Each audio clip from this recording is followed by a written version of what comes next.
Well, I'll tell you, I really appreciate the opportunity that Mark has given me to be here for two specific reasons. Number one, it's an incredible story. And number two, I'm glad to be here to tell it. So that was a journey. Mark also asked me, he said, be a little brief, So I said, well, it reminded me of what you're asking me to do, of college professor at Alabama told me, my English professor said, Charlie, if you're going to ever do a speech or write an essay, it needs to be like a lady skirt, long enough to cover the subject, but short enough to be of interest. So that's what I'm going to try to do. And every message or speech or essay needs to have a title. So I titled this one Sudden Change. And I hate to tell you all this, but I got this from Coach Bryant. And his idea about sudden change, you're on the 2-yard line and you're about to score and win the game, and all of a sudden you look up and the ball's going the other way. And he says the team that adjusts the best to that sudden change is the team that will hopefully eventually prevail in that environment. So all of a sudden, Patty and I are having a great year in 2023. I turned 80 in 22 December, had our entire family and great-grandchildren down at the lodge at Sea Island. Great time together. Then, 23 came along and we did a little traveling. Had 2 grandchildren get married. Maggie Renfroe Reeves now, who was on the American Idol and The Voice. And then her first cousin, little Charlie Renfroe, got married. And so she got married in August. He got married in November. And then at Thanksgiving, we all went down to Alice Beach for Thanksgiving and spent Thanksgiving having a great time. And we planned that on that day we were going to go to Charleston, where my son Jed lives, and spend Christmas. So we're going to do that, then we're going to go back down to the beach for New Year's and all that. And so we went home from the beach after Thanksgiving, and about December the 5th, I started having a little back pain, and I didn't really know what it was. And I just thought maybe because I work out at the Y a lot that maybe it was just I'd strained something. And then on about the 6th or 7th, man, I was in the bed and I had 104 temperature. So Patty called our internist and she said, get him down to the hospital right now. So we went down to Piedmont Hospital and checked in on December the 8th. And man, they started, it was like a NASCAR, road crew changing. There were people everywhere doing this, hooking me up, doing the CAT scans, because my temperature was terrible, and they were trying to bring that down, and I was in a lot of pain. And so we did CAT scans, and so for the next 8 days, they worked on all that, put a PIC line in, where they go in, and this is amazing.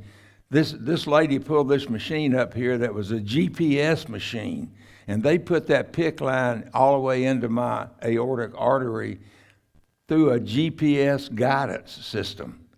What kind of medicine are we experiencing in this wonderful country? So anyway, then they started shooting me with these antibiotics that would take a horse to his knees, and so they got the infection out of the bloodstream, so we got that going good. So on December the 16th, my 81st birthday, they sent me home and say, okay, come back.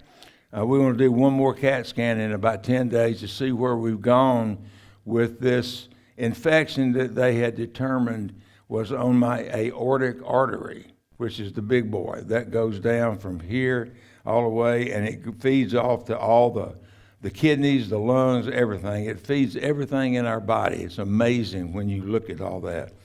So I go home, I'm resting. Patty's still injecting the PIC line with the heavy medication three times a day. And so we go in on December the 26th to get a CAT scan and get the results of where they think we're going to be. And we're thinking, because I'm like this. I'm sitting up, I'm walking around, I'm talking, and that it's going to say, well, the scan shows that there's still a little infection, but here's what we're going to do. This guy walks in the room on December the 26th, and he says, this is not good news. So, okay. All right, so what's the news? And so he gets on his blackboard, and he starts drawing the aortic artery, and he showed me where the little infection started, and then he drew a balloon. He said, it's about to explode. I said, what are you talking about? He said, well, the infection has advanced, and it's about to explode. And he says, there's nothing we could do. You could not deal with open heart surgery. We can't do that. And so we have no other options. And I said, no other options. And I said, what are you talking about? He said, well, I'm surprised that you made it out of the parking lot to this office. And I said, it's kind of like a guy. And so I said, well, what are you saying? I said, what do I need to do? He said, you need to call hospice. And it's like you've got maybe 2 days to 2 weeks to live. And so you digest this. Patty and Krista, my daughter, are in the room. And it's like a guy shoots you with a .44. You don't ask him if he's serious. So I just looked at him and I said, Doc, there's nothing that you can do medically to fix this? No. You could not deal with what we have to do. So, sudden change, right? Okay. So we go home. Patty and Krista are in the floor because they're taking this very, very difficult, that I'm about to die. I'm not going to make it maybe out of the room, But I feel good, and the good news of God, this is a story also about God's grace and prayer. Bob Day jumped in there, like a Banshee pilot, man, and just praying for us every day and sending us verses to encourage us, as did many. So they called my son Chuck and said, call the family. Dad's been given a terminal diagnosis, and we want everyone to come to the house and let's talk about this. So that night at about 6:30, my entire family was sitting in my living room, from Charleston, from Nashville, from Birmingham, and from McDonough. And so it was family time. So we don't know how long we got, see, because the guy said 2 days to 2 weeks. So we're already in, really from the first infection, we're already in 15 or 20 days from the time that we got this. So here's the thing that happened. As my family sat there, but I will tell you one thing about the doctor before I left. See, I'm trying to determine how to react to this. Do you fall in the fetal position or what? And the first verse that I thought of sitting there when he told me I had 2 days to 2 weeks was the 23rd Psalm. Even though I walk through the valley of the shadow of death, I will fear no evil. That thought came to me, and this doctor's scooting around on this little stool drawing pictures. And I said, Doc, this guy was from Lebanon, okay? And I said, I don't want to offend you. I said, but look in my eye. I said, do you see fear in my eye? He said, no. I said, do you see anxiety in my eye? He said, no. I said, can I tell you why without offending you? He said, yes. I said, our family and my faith believe that God has a plan for my life. And that I believe that when I leave this earth, whenever that is, that I'm going to spend eternity with God and Jesus in heaven forever. Forever. So I have no fear. And I didn't. I really didn't. I can't even explain almost how I felt when you get the death warrant that I had no fear and I was not anxious. Now, Patty and Krista, I almost needed to call the medics for them. You know, they were in the floor, really, and you can imagine why. So we go home. All my family's there, my grandchildren, the fresh married ones.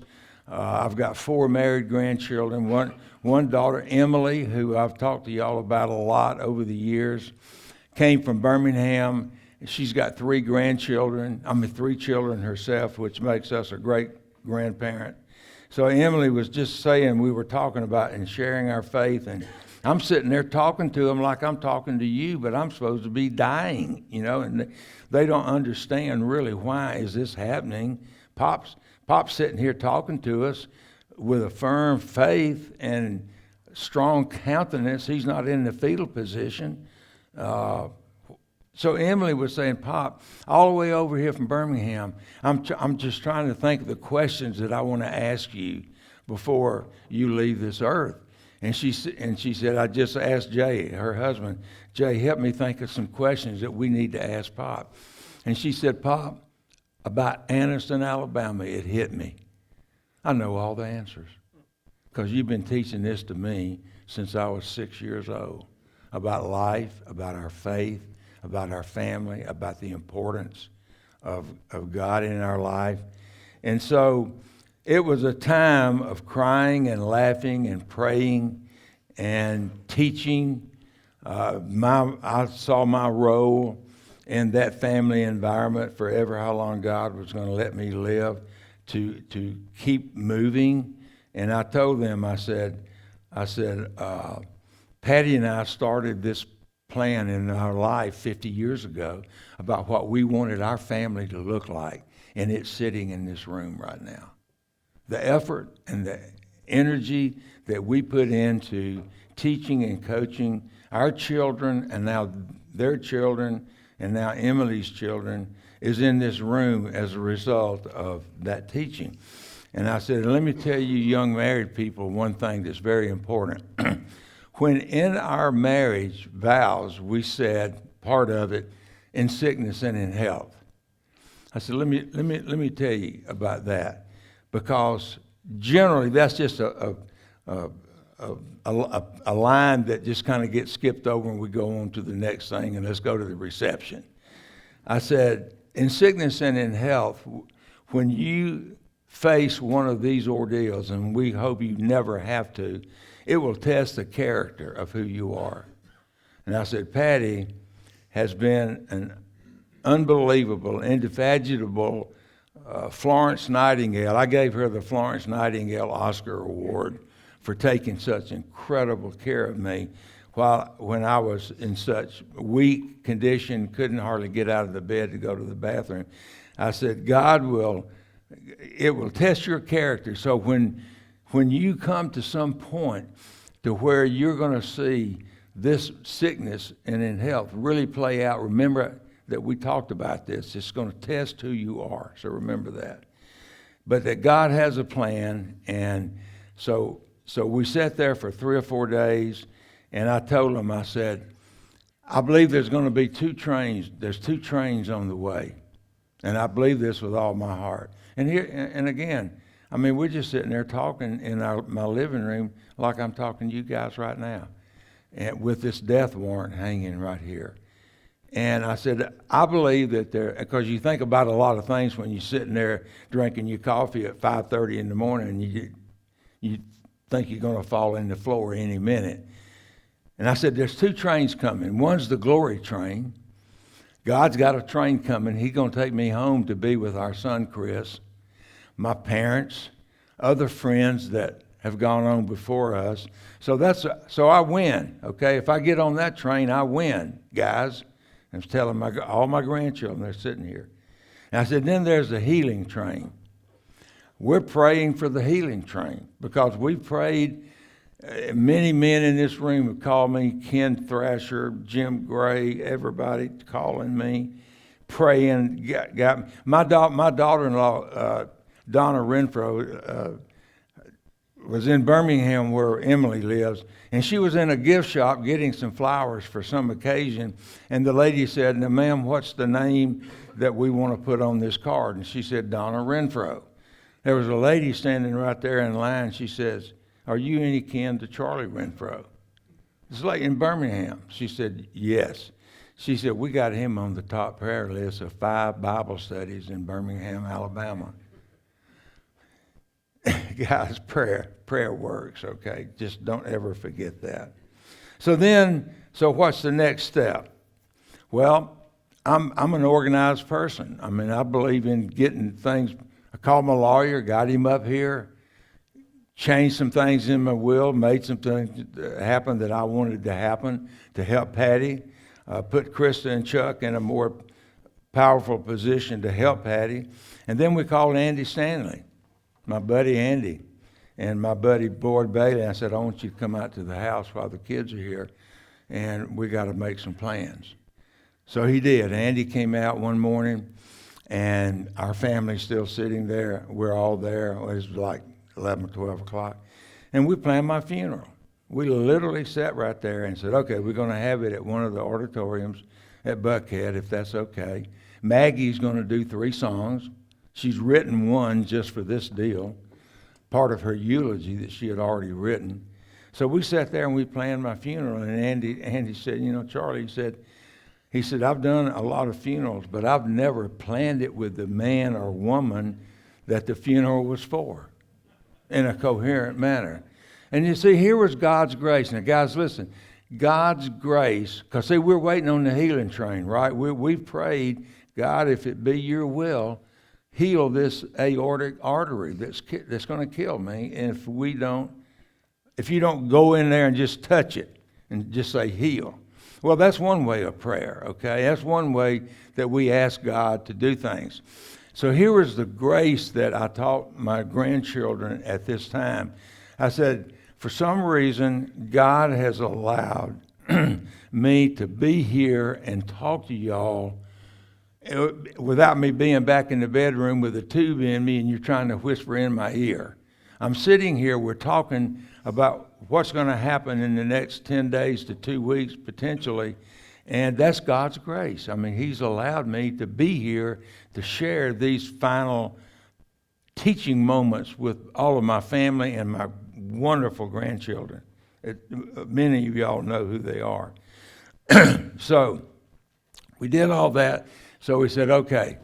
So Maggie's going to sing. The kids are going to tell you, Andy, who wants to say a little whatever they want to say. And when we finish up, y'all just take me to Tuscaloosa, because that's where my son's buried. I want to be right next to my son in Tuscaloosa. So that's at that point. The teaching, the coaching, the faith, keep moving. People ask you, what would Pop want you to do? I know what he would want me to do because he told me so. So I had the opportunity to do that. So then Krista, my intense, Dale Earnhardt daughter, said, "I can't do this anymore." And so she called a friend of ours. This is like the 9th day. She called, she called a friend of ours that was a cardiologist, doctor friend of mine from that's at Emory, Midtown, Dr. Mikhail El-Shami. He's from Lebanon.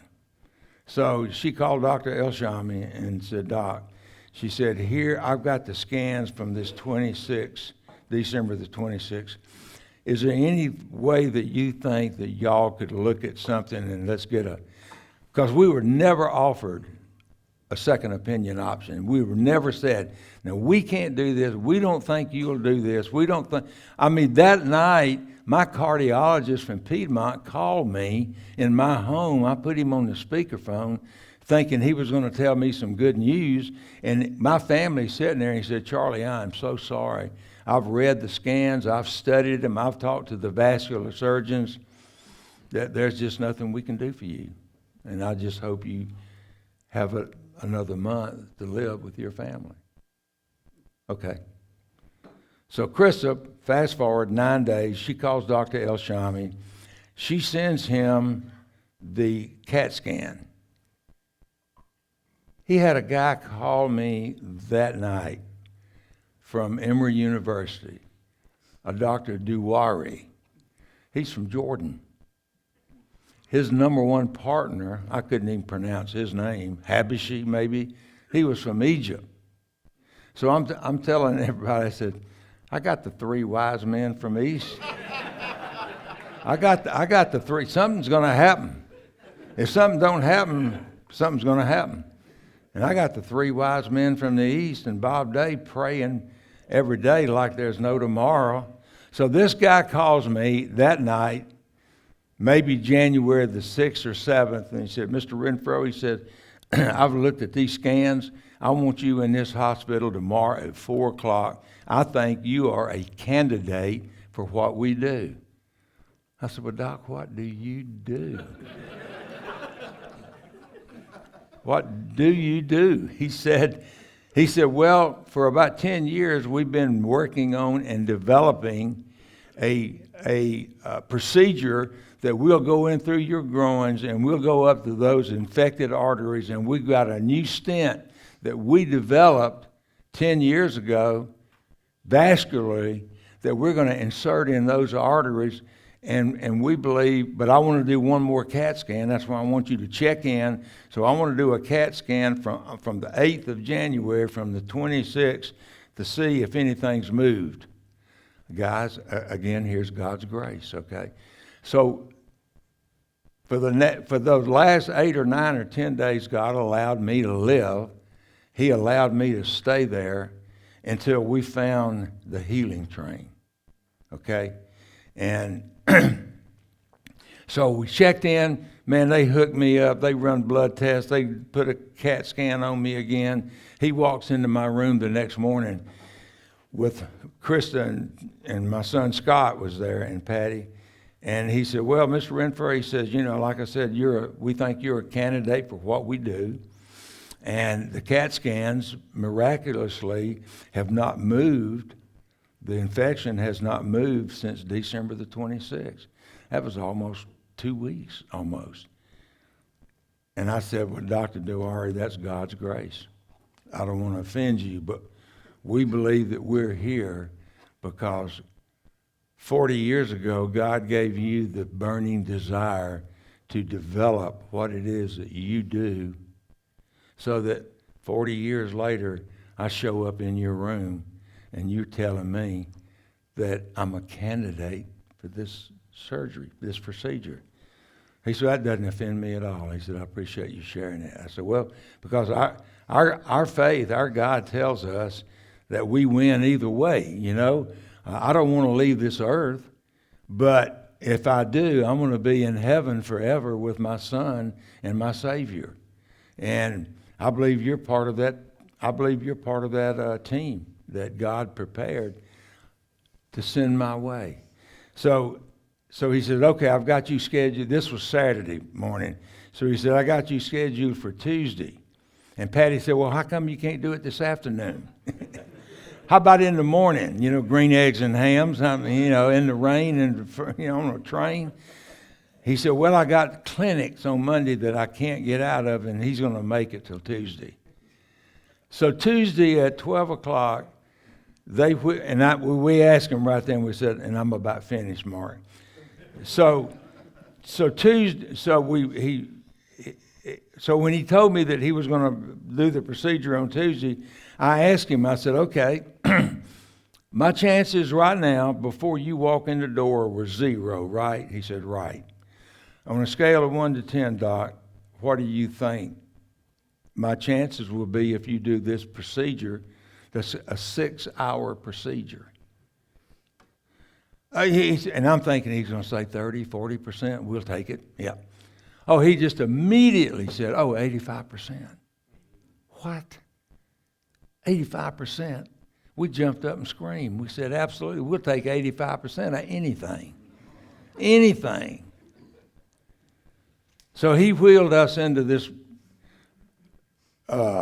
operating room on that Tuesday, January the 9th. Now, how long has that been? 3 months. And it looked like a space station from NASA. I mean, there's TV screens everywhere. There's 10 or 12 people in there that are about to work on me. They're hooking me up. Man, they got the anesthesia guy. They're giving me numbing in my groin because they're about to put the big boy up there. And so then the guy was about to put the mask on my face to take me down. And